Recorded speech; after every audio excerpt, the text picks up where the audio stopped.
It's time for this morning's Show Me the Money. Summer vacation season is officially here. If you're traveling by air, there are things you should know to make your trip even smoother. Last summer was pretty busy with lots of delays and cancellations, and we expect this summer to be even busier. Headed to the airport this summer, you definitely won't be alone. Experts are expecting a record number of travelers, the biggest since the pandemic. Last year, airlines were plagued with delays and cancellations.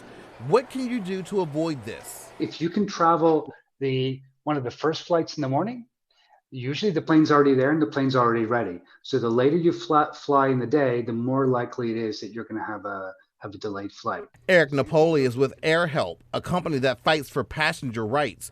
He knows all about the airline industry. He says be careful with connecting flights. The more of those you have, the more chances you have to be hit with delays.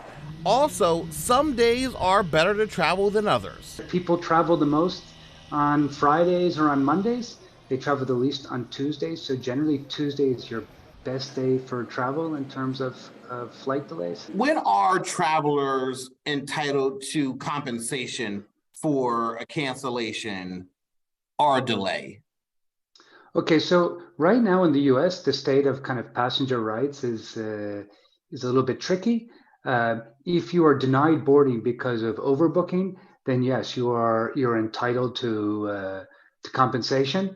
And if that happens, be careful not to accept the first thing that that the airline offers you, because it might not be everything you can get. Lost luggage could also be an issue, so be careful about putting valuables in your checked bags. If you do put things into your suitcase that you're afraid to lose, maybe you can't carry them on, take pictures of them, have receipts, because the airlines will be, they'll be a bit tricky about covering certain things, right? So, and oftentimes they won't cover things that are very valuable, like cameras or jewelry.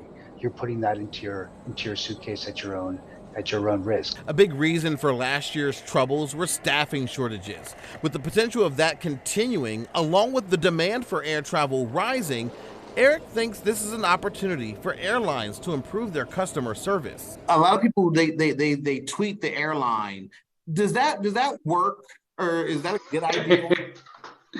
Well, I mean, I think any time that we as consumers can put pressure on airlines to really give us the best service, I think that does help. To have the best travel experience, be prepared and take care of the things you can control. Take it with stride. When the people at the airport, they're also having a tough time. Don't scream and yell at anyone. It doesn't help.